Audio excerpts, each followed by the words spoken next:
ಕಾಟುಕ್ಕಿ ಪೆರ್ಲ ಪರಿಸರದಲ್ಲಿ ನೀವು ಬೇರೆ ಬೇರೆ ಸಮಾಜ ಕಾರ್ಯದಲ್ಲಿ ತೊಡಗಿದಿರಲ್ಲ, ಅದು ಯಾವುವು ಬೇರೆ ಬೇರೆ ಬೇರೆ ಕಾರ್ಯಕ್ರಮಗಳು? ಸಾಮಾಜಿಕವಾಗಿ ಬೇರೆ ಬೇರೆ ಕಾರ್ಯಕ್ರಮ, ನಾನು ಒಂದು ರಬ್ಬರ್ ಸೊಸೈಟಿ ಪ್ರಾರಂಭ ಮಾಡಿದ್ದೇನೆ ಪೆರ್ಲಾದಲ್ಲಿ. Perla RPS, Perla rubber producer society ಅಂತೇಳಿ ಅದರ ಹೆಸರು. ಅದು ಈ 97ರಲ್ಲಿ ನಾನಿಲ್ಲಿ ರಬ್ಬರ್ ಗಿಡ ನಟ್ಟೆ.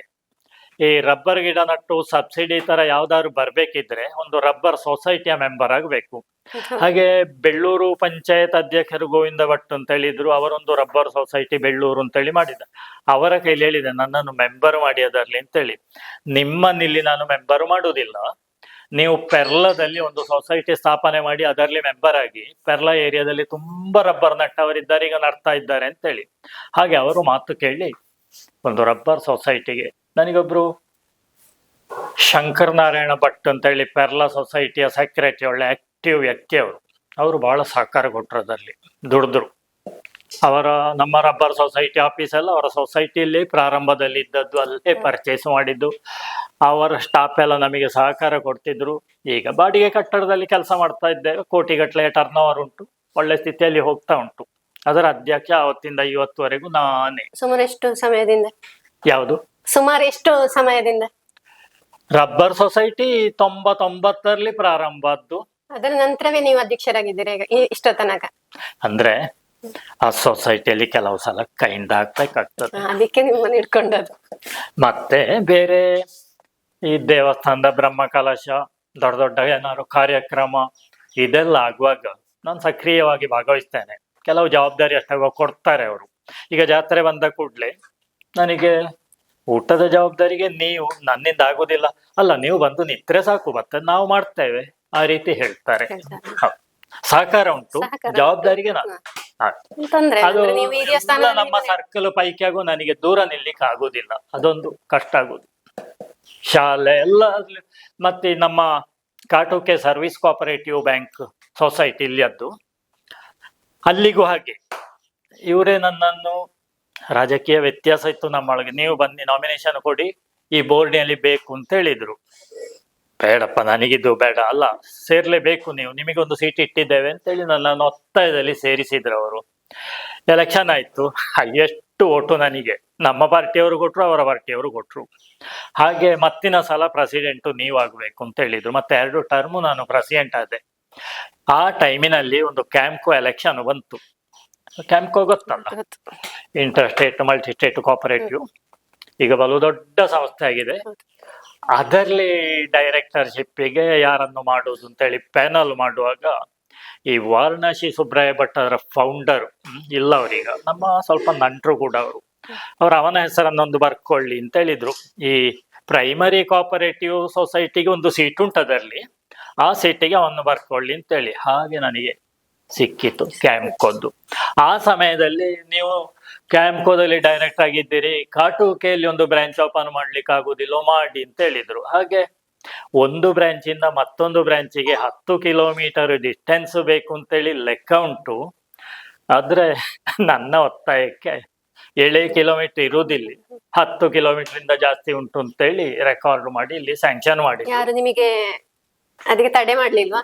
ಇಲ್ಲ, ಅಂದ್ರೆ ಹೇಳಿದ್ದು ನಕ್ಕು ಮಾಡಿದ್ದಕ್ಕೆ ಅಲ್ಲ, ಸಮಸ್ಯೆ ಏನಿಲ್ಲ. ಈಗ ಬ್ರಾಂಚ್ ಇಲ್ಲ ಹಾಗೆ ಅಂತೇಳಿ ಪೆರ್ಲಾ ಬ್ರಾಂಚ್ ಓಪನ್ ಮಾಡಿತ್ತು, ಒಳ್ಳೆ ಬಿಸ್ನೆಸ್ ಅಲ್ಲಿ. ಇಲ್ಲೇ ಬರುವುದು ಕಡಿಮೆ ಆಯ್ತು, ಮತ್ತಿದನ್ನು ನಿಲ್ಲಿಸ್ಲಿಕ್ಕೆ ಆಗುದಿಲ್ಲ ಅಂತೇಳಿ ಆಯ್ತು. ಹಾಗೆ ಉಳಿಸ್ಲಿಕ್ಕೆ ಆಗ್ಲಿಲ್ಲ ಕಾಟುಕ್ಕೆ. ಪೆರ್ಲಾ ಒಳ್ಳೆ ವರ್ಕ್ ಆಗ್ತದೆ. ಸಮಾಜ ಸೇವೆ ಮಾಡ್ತಿರುವಾಗ ನಿಮಗೆ ಏನಾದ್ರೂ ಕಷ್ಟಕರವಾದ ಅನುಭವ ಆಗಿದೆ? ಅಂತ ಕಷ್ಟಕರ ಅನುಭವ ಆಗ್ಲಿಲ್ಲ ನನಗೆ. ಇದು ಮತ್ತೆ ವಿರೋಧ ಇದೆಲ್ಲ ಎಲ್ಲ ಕಡೆಯೂ ಉಂಟು. ಅದು ರಾಜಕೀಯದಿಂದ ಅಲ್ಲ, ರಾಜಕೀಯ ಅಂತೇಳಿ ಅಲ್ಲ. ಈಗ ದೇವಸ್ಥಾನದಲ್ಲಿ ಆದ್ರೂ, ಶಾಲೆ ಕಾಣುವಾಗೆ ಮಾಡುವುದಿಲ್ಲ ಅಂತೂ ಅಂತ ರೀತಿ ಹೇಳುವಾಗೆ ನಾನು ಮಾಡಿಕೊಳ್ಳುವಿಲ್ಲ ಅವರಿಗೆ ಹೇಳುವಾಗೆ. ಆದ್ರೂ ಕೆಲವು ಸಲ ಭಿನ್ನಾಭಿಪ್ರಾಯ, ಅದನ್ನೆಲ್ಲ ನಾನು ಕ್ಯಾರ್ ಮಾಡುವುದಿಲ್ಲ. ಒಟ್ಟಿಗೆ ನಮ್ಮ ಸಪೋರ್ಟರ್ಸ್ ಬಿಡುದಿಲ್ಲ, ನನಗೆ ಮಾತನಾಡ್ಲಿಕ್ಕೆ ಅವಕಾಶ ಕೊಡುದಿಲ್ಲ. ಅವರೆಂತ ಮಾಡಿದ್ದು, ನಾವು ಕಮಿಟಿಯವರು ಮಾಡಿದ್ದು ಅಥವಾ ನಾವು ನಿರ್ಧಾರ, ಹಾಗೆ ತಿರುಗಿಸ್ತಾರೆ ಅವರು. ನನ್ನ ತಲೆಗೆ ಜವಾಬ್ದಾರಿ ಹಾಕು, ಯಾರಾದ್ರೂ ವಿರೋಧ ಮಾತನಾಡಿದ್ರೆ ವಿರೋಧಿಗಳು ಇಲ್ಲ ಆದ್ರೆ ನಿಮಗೆ. ಇಲ್ಲ, ಇಲ್ಲ. ಎಂತ ಸಮಸ್ಯೆ ಬರ್ಲಿಲ್ಲ. ಮತ್ತೆ ಹಾಲಿನ ಸೊಸೈಟಿಯಲ್ಲಿ ಇದ್ರಲ್ಲ, ಅದರ ಅನುಭವ ಹೇಳ್ತೀರಾ? ಅದು ಹಾಲಿನ ಸೊಸೈಟಿ ಕಾಟುಕೆಯಲ್ಲಿ ಒಂದು ಮಾಡಿತ್ತು. ಇಲ್ಲಿ ಸುಮಾರು ನಾವು ಕೂಡ ಹಾಲು ಕೊಡ್ತಾ ಇದ್ದೆವು. ಆಗ ಒಂದು ರಿಜಿಸ್ಟ್ರೇಷನ್ ಮಾಡಿ ಸೊಸೈಟಿ ಮಾಡಿ ಈಗಲೂ ನಡೀತಾ ಉಂಟದು. ಈ ಹಾಲಿನ ಸೊಸೈಟಿ ಎಲ್ಲ ಬಹಳ ಕಷ್ಟದ ಕೆಲಸ ಅದು.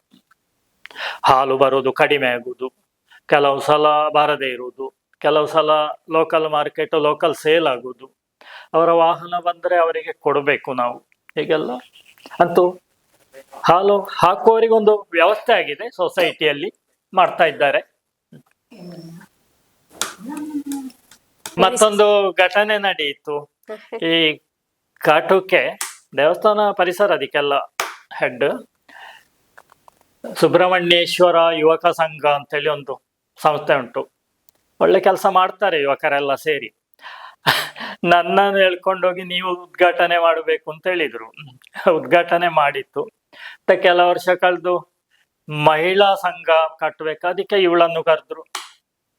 ಹಾಗೆ ಅದು ಒಂದು ದಿವಸ ಒಂದು ಸಭೆಯಲ್ಲಿ ಹೀಗೆ ಮಾತನಾಡುವಾಗ, ಷಷ್ಠಿ ದಿವಸನು ಸೆಕ್ರೆಟರಿ ಮಾತಾಡ್ತಾ ಹೇಳಿದ್ರು. ನನಗದು ಅಷ್ಟು ನೆನಪಿರ್ಲಿಲ್ಲ. ಇವರು ಪುರುಷೋತ್ತಮ್ ಭಟ್ರು ಈ ಸಂಘವನ್ನು ಉದ್ಘಾಟನೆ ಮಾಡಿದ್ದು, ಇವರ ಹೆಂಡತಿ ಮಹಿಳಾ ಸಂಘವನ್ನು ಉದ್ಘಾಟನೆ ಮಾಡಿದ್ರು. ಒಳ್ಳೆ ರೀತಿಯಲ್ಲಿ ನಡೀತಾ ಉಂಟು. ಇವರು ಪುರುಷೋತ್ತಮ್ ಭಟ್ರು ಈ ಯುವಕ ಸಂಘವನ್ನು ಉದ್ಘಾಟನೆ ಮಾಡಿ ಆಗುವಾಗ ಸ್ವಲ್ಪ ಫಂಡ್ ಆಗಬೇಕು ಅಂತೇಳಿ ನಾವೊಂದು ಯಕ್ಷಗಾನ ಬಯಲಾಟವನ್ನು ಯಾರ್ದೋ ಹೆಸರು ಹೇಳಿದ್ರು ಬರೆಸಿ ನಾವು ಆಟ ಆಡಿಸಿದೆವು. ಆಗ ಆ ಖರ್ಚಿಗೆ ದುಡ್ಡಿಲ್ಲ. ಆಗ ಇದು ಗೊತ್ತಾದ ಕೂಡಲೇ ಅವರೊಂದು ಮಾತು ಹೇಳಿದ್ರೇನು ಅಂತ ಹೇಳಿದ್ರೆ, ಆ ಖರ್ಚು ನಾನ್ ನೋಡಿಕೊಳ್ತೇನೆ ಅಂತ ಹೇಳಿದ್ರು. ಮರ ದಿವಸವೇ ಅವರ ಮಕ್ಕಳು ಶಾಲೆಗೆ ಬರ್ತಿದ್ರು, ಮಗಳ ಕೈಯಲ್ಲಿ ಚೆಕ್ಕು ಕೊಟ್ರು ಕ್ಯಾಶ್ ಮಾಡಿಕೊಳ್ಳಿ ಅಂತೇಳಿ. ಆ ರೀತಿ ಸಹಕಾರ ಕೊಟ್ಟಿದ್ದಾರೆ ಅವರು. ಅದು ಅವ್ರು ಹೇಳಿ ನನಗೆ ನೆನಪದ್ದು. ನಾನು ಎಂತ ಮಾಡಿದ್ದೆ ನನಗೆ ಗೊತ್ತಿಲ್ಲ. ನೀವು ಈ ಕುಗ್ರಾಮಕ್ಕೆ ಮಿತ್ತೂರಿನಾಗಿ ಬಂದು ಇಲ್ಲಿಯ ಕೃಷಿ ಕ್ಷೇತ್ರವನ್ನೇ ಚೇಂಜ್ ಮಾಡಿದಿರಲ್ಲ, ಆಗ ನಿಮಗೆ ಆದ ಅನುಭವ ಯಾವುದು? ಈ ಇಂತ ಒಂದು ಹಳ್ಳಿ, ಒಂದು ಕುಗ್ರಾಮ ಅಂದ್ರೆ ಹಳ್ಳಿಗಾಡಲ್ಲ, ಇದೊಂದು ಬರೀ ಗುಡ್ಡೆಗಳೇ ತುಂಬಿರೋ ಜಾಗ ಅಲ್ಲ, ಅದನ್ನು ಸರಿ ಮಾಡಿದಾಗ ನಿಮಗೆ ಆದ ಅನುಭವ ಯಾವುದು? ಅಂದ್ರೆ ಮನಸ್ಸಿಗೆ ಒಂದು ತೃಪ್ತಿ ಬಂತ ಅಥವಾ ಏನು ಅನುಭವ? ಇಲ್ಲಿಯ ದೇವಸ್ಥಾನ ಅಲ್ಲ, ಗುಡ್ಡೆ ಕೃಷಿ ಭೂಮಿ ಅಭಿವೃದ್ಧಿ ಮಾಡಿದ್ದಲ್ವಾ, ಅದು ತೃಪ್ತಿ ಉಂಟು. ನಿಮಗೆ ಆದ ಅನುಭವ? ನನ್ನ ಅನುಭವ ಈಗ ಸುರು ಒಳ್ಳೆ ಆರ್ಥಿಕ ಮುಗ್ಗಟ್ಟಿತ್ತು, ಸಮಸ್ಯೆ ಇತ್ತು, ಎಲ್ಲವೂ ಇತ್ತು. ಮತ್ತೆ ಸ್ವಲ್ಪ ಆರ್ಥಿಕ ಅನುಕೂಲ ಬಂತು, ಆಮೇಲೆ ರಸ್ತೆ ಆಯ್ತು. ಹಾಗೆ ನಾವು ಕೃಷಿಯಲ್ಲಿ ಎಲ್ಲ ವಿಚಾರ ಮುಂದೆ ಮುಂದೆ ಮುಂದೆ ಹೋದೆವು. ಬಿಲ್ಡಿಂಗು ಅದು ಇದು ಮಾಡಿಕೊಂಡು ಅಭಿವೃದ್ಧಿ ಆಗ್ತಾ. ಯಾವ ಕೃಷಿ ಎಲ್ಲ ಉಂಟು? ಕೃಷಿಯ ಮೇನ್ ಇಲ್ಲಿ ಅಡಿಕೆ ನಮಗೆ ಪ್ರಧಾನ ಕೃಷಿ. ಅದು ಇರುವುದರಲ್ಲಿ ಲಾಭದಾಯಕವೂ ಅದ್ವಿ. ಮತ್ತೆ ತೆಂಗುಂಟು ಮಿಶ್ರ ಬೆಳೆಯಾಗಿ, ಬಾಳೆ ಹಾಕ್ತೇವೆ, ಕಾಳು ಮೆಣಸು ಉಂಟು. ಮತ್ತೆ 97ರಲ್ಲಿ ರಬ್ಬರ್ ಕೃಷಿ ಪ್ರಾರಂಭ. ಆಗ ಒಳ್ಳೆ ಮಾರ್ಕೆಟ್ ಇತ್ತು. ಹಾಗೆ ರಬ್ಬರ್ ಸೊಸೈಟಿ ಎಲ್ಲ ಮಾಡಿದ್ದು. ಈಗ ರಬ್ಬರ್ ಸೊಸೈಟಿ ಲಾಭ ಉಂಟು, ಟ್ಯಾಪರ್ಸಿನ ಸಮಸ್ಯೆಯೂ ಉಂಟು. ಹಾಗೆ ಅದು. ಆಧುನಿಕ ಕೃಷಿಯ ಬಗ್ಗೆ ನಿಮ್ಮ ಅಭಿಪ್ರಾಯ? ಯಾವ ಆಧುನಿಕವಾಗಿ ಈಗ ನಡೀತಾ ಹೊಸ ಹೊಸ ಕೃಷಿಗಳಾಗ್ತಾ ಉಂಟಲ್ಲ, ಬೆಳೆಗಳು, ಅದರ ಬಗ್ಗೆ ನಿಮ್ಮ ಅಭಿಪ್ರಾಯ? ಈಗ ಕೃಷಿ ಒಂದನ್ನ ನೆಚ್ಚಿಕೊಂಡಿರುವುದು ಸರಿಯಲ್ಲ. ಮಿಶ್ರ ಕೃಷಿ ಮಾಡ್ಬೇಕು ಯಾವಾಗಲೂ. ನಾನು ಯಾವಾಗಲೂ ಹೇಳಲಿಕ್ಕುಂಟು, ಬರೀ ಅಡಿಕೆ ತೆಂಗನ್ನು ನಂಬಬೇಡಿ ನೀವು, ಬೇರೆ ಬೇರೆ ಸಾಧ್ಯ ಇರುವುದು. ಪೆಪ್ಪರು ಏನೂ ತೊಂದರೆ ಇಲ್ಲ, ರೋಗ ಎಲ್ಲ ಬರ್ತದೆ. ಮತ್ತೆ ಮಿಕ್ಸಿಗೆ ಸ್ವಲ್ಪ ಬಾಳೆ ಹಾಕಿದ್ರೆ ಎಲ್ಲದಕ್ಕೂ ಆಗ್ತದೆ ಅದು. ಆಮೇಲೆ ಜಾಯಿಕಾಯಿಯೋ ಇಂಥದ್ದು ಹಾಕಿ ಸಾಧ್ಯ ಬೆಳೆಸಿ ಆ ಇಂಟರ್ ಕ್ರಾಪ್ ಹಾಕಿದ ಒಳ್ಳೆ ಪ್ರತ್ಯೇಕ ಆದಾಯ ಬರ್ತದೆ ನಮಗೆ. ಅದು ತುಂಬಾ ಪ್ರಯೋಜನ ಆಗ್ತದೆ. ಅದನ್ನು ಮಾಡ್ಬೇಕೆಲ್ರು ಅಂತೇಳಿ ಮಾಡ್ತೇವೆ ಕೂಡ. ಈ ಕೃಷಿಯಿಂದ ಯುವಕರೀಗ ಹಿಂದೆ ಹೋಗ್ತಾ ಇದ್ದಾರಲ್ಲ, ಅದಕ್ಕೆ ನಿಮ್ಮ ಅಭಿಪ್ರಾಯ? ಈಗಿನ ಜನರೇಷನ್ ಅಂದ್ರೆ ಇದರ ಹತ್ರ ಸುಳಿಯುದಿಲ್ಲ, ಸಣ್ಣ ಕೆಲಸ ಆದ್ರೂ ಪೇಟೆಗೆ ಹೋಗಿ ಜೀವನ ಮಾಡ್ತಾ ಇರ್ತಾರೆ. ಅದರ ಬಗ್ಗೆ ಹೇಳ್ತೀರಾ? ಈಗ ನಮ್ಮ ಮನೆಯಲ್ಲಿ ನಾವಿಬ್ರು ಪ್ರಾಯದವರು ಇರುವುದು, ಮಕ್ಕಳು ಉದ್ಯೋಗದಲ್ಲಿ ಎಲ್ಲೆಲ್ಲಿ ಇರುವುದು. ಹಾಗೆ ಎಷ್ಟೋ ಕಡೆ ಈಗ ಉದ್ಯೋಗದಲ್ಲಿ ಹೋಗ್ತಾ ಇದ್ದಾರೆ. ಮೊದ್ಲು ಈ ಉದ್ಯೋಗದ ಸ್ಥಿತಿ ಇಷ್ಟಿರ್ಲಿಲ್ಲ. ಈಗ ನಮ್ಮ ಈ IT BT ಇದರಿಂದಾಗಿ ಬೆಂಗಳೂರಿನಲ್ಲಿ ಹೋದವರಿಗೆಲ್ಲ ಒಳ್ಳೆ ಗೌರವಯುತ ಉದ್ಯೋಗ ಉಂಟು, ಲಕ್ಷಗಟ್ಟಲೆ ಸಂಪಾದನೆ ಉಂಟು. ಈಗ ನಮ್ಮ ಮಕ್ಕಳೆಲ್ಲ ಮಾಡ್ತಾ ಇದ್ದಾರೆ. ಅವರನ್ನು ನೋಡುವಾಗ ಅಯ್ಯೋ ಪಾಪ ಅಂತೇಳಿ ಕಾಣ್ತದೆ. ಲಕ್ಷಗಟ್ಟಲೆ ಬರ್ತದೆ, ಟ್ಯಾಕ್ಸು ಕಟ್ತಾರೆ, ರಾತ್ರಿ ಹಗಲು ಒದ್ದಾಡ್ತಾರೆ. ಮೊದ್ಲು ಈಗ ನಮ್ಮ ವಿದ್ಯಾಭ್ಯಾಸದ ಟೈಮಿನಲ್ಲೆಲ್ಲ ಈ ಅವಕಾಶವೇ ಇಲ್ಲ, ಯಾರಿಗ್ ಗೊತ್ತಿಲ್ಲ, ಸಾಫ್ಟ್ವೇರ್ ಅಂತ ಹೇಳುವುದೇ ಇರ್ಲಿಲ್ಲ. ಆಗ ಅಪರೂಪದಲ್ಲಿ ಒಂದೊಂದು ಮನೆಯಲ್ಲಿ ಡಾಕ್ಟರೋ, ಇಂಜಿನಿಯರೋ, ಅಧ್ಯಾಪಕರೋ ಆಗಿ ದುಡ್ದವರಿದ್ದಾರೆ. ಮತ್ತೆ ಮನೆ ತುಂಬಾ ಮಕ್ಕಳು, ಅವರು ಜವಾಬ್ದಾರಿಗೆ ಬಂದ ಕೂಡಲೇ ಭೂಮಿಯಲ್ಲಿ ಕೃಷಿ ಮಾಡಿಸುವುದು, ತಂದೆ ಒಟ್ಟಿಗೆ ಸೇರುವುದು, ಹೀಗೆಲ್ಲ ಆಗ್ತಾ ಇತ್ತು. ಈಗ ಮಕ್ಕಳು ಕಡಿಮೆ. ಇನ್ನೊಂದು ವಿಚಾರ ನಾವು ಆಲೋಚನೆ ಮಾಡ್ಬೇಕಾದ್ದು, ಮನೆ ತುಂಬಾ ಮಕ್ಕಳು, ಅವರಿಗೆ ಉದ್ಯೋಗ ಇಲ್ಲದಿದ್ರೆ ಸಮಸ್ಯೆ ಆದೀತು. ಭಿನ್ನಾಭಿಪ್ರಾಯ ಬರೋದು ಸಹಜ. ಅದಕ್ಕೆ ಎಷ್ಟೋ ಮಂದಿ ಬೇರೆ ಬೇರೆ ಭೂಮಿ ಮಾಡಿ ಉದ್ಯೋಗ ಇಲ್ಲದವ್ರನ್ನ ಕೂತುಗೊಳಿಸಿ ಎಲ್ಲರಿಂದ ಆಗುವಂಥದ್ದೆಲ್ಲ ದುಡ್ಡು ಹಾಕಬೇಕು, ಬಂಡವಾಳ ಬೇಕು. ಹಾಗೆ ಅಂತೇಳಿ ಈಗಿನ ಇದರಲ್ಲಿ ನಾವು ಹೇಳುದಿದ್ರೆ ಅವರು ಉದ್ಯೋಗಕ್ಕೆ ಹೋಗ್ಬೇಕು, ಉದ್ಯೋಗ ಮಾಡಬೇಕು, ಮತ್ತೆ ತಾಯಿ ತಂದೆಯನ್ನು ನೆನಪು ಮಾಡಬೇಕು. ಅದು ಮಾತ್ರ ಅವರು ಮರಿಬಾರ್ದು. ಅವರು ಯಾವ ರೀತಿ ಬಂದದ್ದು ಅಂತ ಹೇಳುದನ್ನ ಅವರು ಸ್ವಲ್ಪ ಆಲೋಚನೆ. ಈಗ ನಾನು ಹೇಳ್ತೇನೆ, ಎಷ್ಟೋ ಮಂದಿ ಒಳ್ಳೆ ಒಳ್ಳೆ ಉದ್ಯೋಗಕ್ಕೆ ತರಬೇತಿ ಮಾಡಿದ್ದು, ಕಲಿಸಿದ್ದು ತಾಯಿ ತಂದೆ ಕಷ್ಟಪಟ್ಟು, ಅದೇನು ಹಣ ಇದ್ದಲ್ಲ. ನನಗೆ ಎಷ್ಟೋ ಜನರದ್ದು ಕಾಣ್ತದೆ, ನೆನಪುಂಟು. ಅಮೇರಿಕ, ಇಂಗ್ಲೆಂಡ್ ಹೋದವರಿಗೆ ಇತ್ಲಾಗಿ ಬರ್ಲಿಕ್ಕೆ ಮನಸ್ಸಾಗುವುದಿಲ್ಲ. ಅವರು ತೀರಿ ಹೋದ್ರು ಕೂಡ ನಮಗೆಂತ ಉಂಟು, ಹೋದವರು ಹೋದ್ರಲ್ಲ ಅಂತ ಹೇಳುವ ಮನಸ್ಥಿತಿ ಅವರಿಗುಂಟು. ಅದು ಬೇಜಾರದ ಸಂಗತಿ. ಮೊದಲೊಬ್ರು ಜಡ್ಜ್, ಸುಪ್ರೀಂ ಕೋರ್ಟ್ ಜಡ್ಜ್ ತೀರಿ ಹೋದ ಕೂಡಲೇ ಅವರ ಮನೆಯವರು ಫೋನ್ ಮಾಡಿದ್ರು, ಮಗ ಅಮೆರಿಕದಲ್ಲಿ ಇದ್ದದ್ದು, ತಂದೆ ತೀರಿ ಹೋದ್ರು ಬಾ ಅಂತೇಳಿ. ನನಗೆಂತ ಉಂಟು, ತಂದೆ ತೀರಿ ಹೋದಲ್ಲಿ ಅಂತೇಳಿ ಅವ ಕೇಳಿದ ಡೆಡ್ ಬಾಡಿಯನ್ನು ಮೆಡಿಕಲ್ ಕಾಲೇಜಿಗೆ ಕೊಡಿ ಅಂತೇಳಿ. ಆ ಮೆಂಟಾಲಿಟಿ ಅಂದ್ರೆ ಆ ಈಗಿನ ಭಾವನೆ, ಜನರೇಷನ್ ಗ್ಯಾಪ್ ಚೇಂಜ್ ಆಗಿದೆ ಅಲ್ಲ. ಅದು ಸ್ವಲ್ಪ ನಾವು ಬೆಳೆಸಿದ ಕ್ರಮದಲ್ಲಿ ಉಂಟು. ಅವರಿಗೆ ಆ ಒಂದು ಪ್ರೀತಿ ಭಾವ ಬರ್ಲಿಕ್ಕೆ. ಎಷ್ಟೋ ಮಕ್ಕಳು ಅವರು ಉದ್ಯೋಗ ಸಂಪಾದನೆ ಮಾಡ್ತಾರೆ, ನಂತರ ಬಂದು ತಾಯಿ ತಂದೆಯನ್ನು ನೋಡ್ತಾರೆ. ರಿಟೈರ್ಡ್ ಆಗಿಯೋ ಅಥವಾ ಅದ್ರಲ್ಲಿ ಬಿಟ್ಟು ಉದ್ಯೋಗಕ್ಕೆ ಫಾರಿನಿಗೆ ಹೋಗ್ಲಿ, ಎಲ್ಲಿ ಬೇಕಿರೋ ಹೋಗ್ಲಿ, ಆ ಒಂದು ಲಿಮಿಟಿನಲ್ಲಿ ಸಂಪಾದನೆ ಆಗಿ ಮತ್ತೆ ಮಾತೃಭೂಮಿಗೆ ಅವರು ಬರ್ಬೇಕು. ಈ ಜನ್ಮ ಕೊಟ್ಟ ಭೂಮಿಯನ್ನು ಯಾವಾಗಲೂ ಮರಿಬಾರ್ದು, ಅದು ಮುಖ್ಯ. ಈ ರೀತಿ ಹೋದ್ರಿ ನಮ್ಮ ಕೃಷಿ ಹೇಗಾಗ್ಬೋದು ಈ ಪೀಳಿಗೆ ಹೊರಗೆ ಹೋದಾಗ?